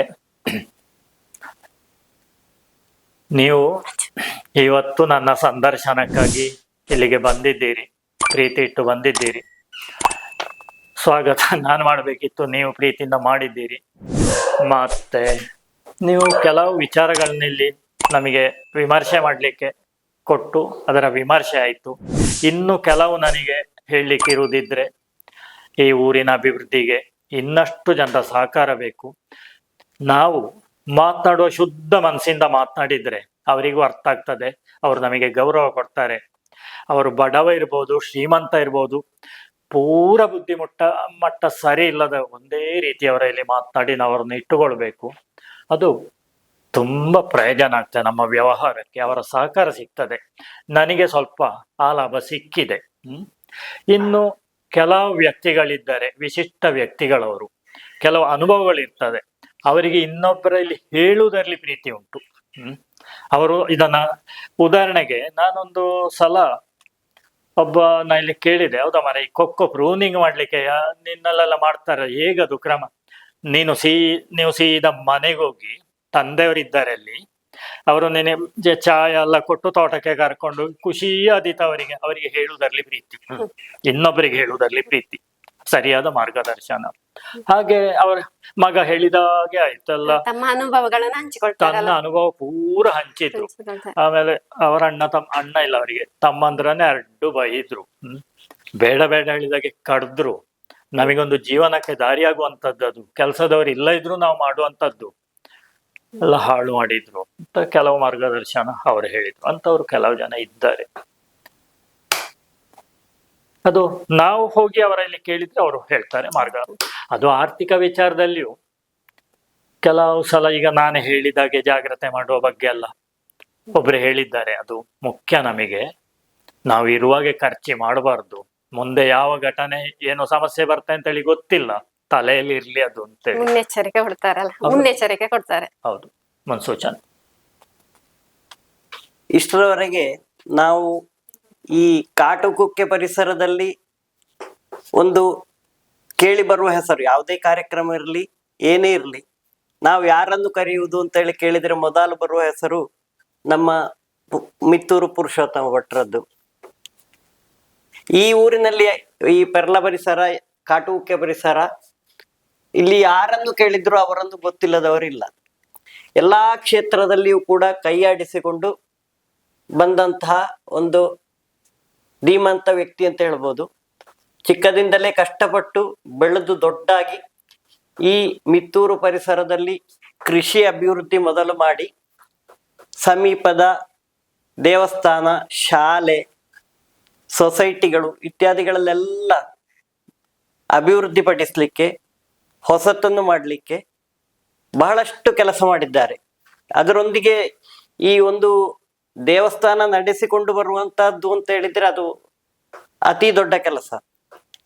ಅಂತಹದ್ದರಲ್ಲಿ ಒಂದು ದೇವಸ್ಥಾನವನ್ನು ಸ್ವಂತ ಖರ್ಚಿನಲ್ಲಿ ನಿರ್ಮಾಣ ಮಾಡಿ ಅದನ್ನು ಮುನ್ನಡೆಸಿಕೊಂಡು ಹೋಗುವಂತಹದ್ದು. ಈಗ ದೇವಸ್ಥಾನ ಹಲವು ಆಗ್ತದೆ, ಬ್ರಹ್ಮಕಲಶಗಳಾಗ್ತದೆ, ಅದನ್ನು ಮುನ್ನಡೆಸಿಕೊಂಡು ಹೋಗ್ಲಿಕ್ಕೆ ಜನರು ಕಷ್ಟಪಡ್ತಾ ಇರುವಂತಹ ಈ ಕಾಲದಲ್ಲಿ ಒಂದು ದೇವಸ್ಥಾನ ಸ್ಥಾಪಿಸಿ ಅದನ್ನು ಮುನ್ನಡೆಸಿಕೊಂಡು ಹೋಗುವಂತಹದ್ದು, ನಿತ್ಯ ಪೂಜೆ ಮಾಡಿಕೊಂಡು ಹೋಗುವಂತಹದ್ದು ಬಹಳ ಕಷ್ಟಕರವಾದ ಕೆಲಸ. ಅದನ್ನು ಅವರು ಮಾಡಿಕೊಂಡು ಬರ್ತಾ ಇದ್ದಾರೆ.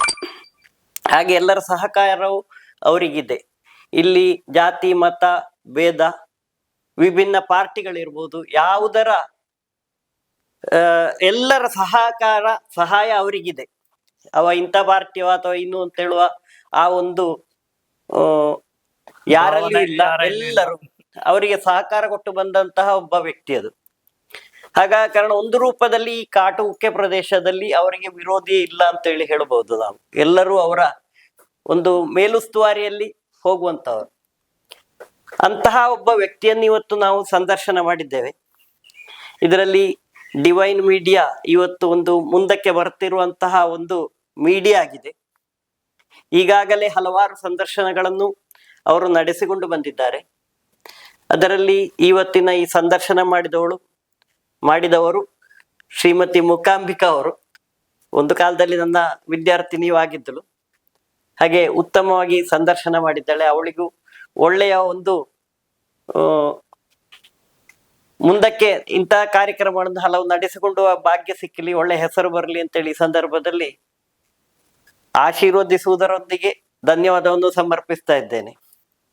ಹಾಗೆ ನಮ್ಮ ಮಂಜುನಾಥ ರೈಗಳು ಅವರು ಕೂಡ ಇಲ್ಲಿ ಬಹಳಷ್ಟು ಇದರ ಹಿಂದೆ ಕೆಲಸ ಮಾಡಿದಂಥವರು.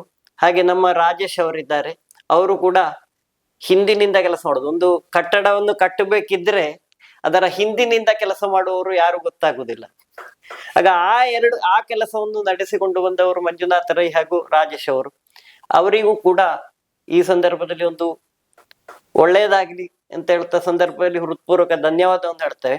ಅದಕ್ಕಿಂತೆಲ್ಲ ಮಿಗಿಲಾಗಿ ಇವತ್ತಿನ ಅದ್ಭುತವಾದ ಒಂದು ಸಂದರ್ಶನ ನಡೆಸಿಕೊಟ್ಟು ಎಲ್ಲಾ ಕ್ಷೇತ್ರಗಳಲ್ಲಿ ಕೈಯಾಡಿಸಿ ಅನುಭವ ಇರುವಂತಹ ಮಿತ್ತೂರು ಪುರುಷೋತ್ತಮ ಭಟ್ರು ಇದ್ದಾರೆ. ಅವರು ಒಂದು ರೀತಿಯಲ್ಲಿ ನನಗೂ ಗುರುಗಳ ಹಾಗೆ ಅವರ ಧರ್ಮಪತ್ನಿ ಸುಶೀಲಾ ಇದ್ದಾರೆ. ಅವರು ಕೂಡ ಬೆನ್ನೆಲುಬಾಗಿ ಪ್ರತಿಯೊಂದು ಹಂತದಲ್ಲಿ ಅವರಿಗೆ ಕೈ ಜೋಡಿಸಿಕೊಂಡು ಎಲ್ಲಾ ವಿಷಯದಲ್ಲಿಯೂ ಕೈಯಾಡಿಸಿದಂತವರು. ಅವರಿಗಿಬ್ಬರಿಗೂ ಕೂಡ ಈ ಸಂದರ್ಭದಲ್ಲಿ ಹೃತ್ಪೂರ್ವಕ ಧನ್ಯವಾದವನ್ನು ಸಮರ್ಪಿಸ್ತಾ ಇದ್ದೇನೆ.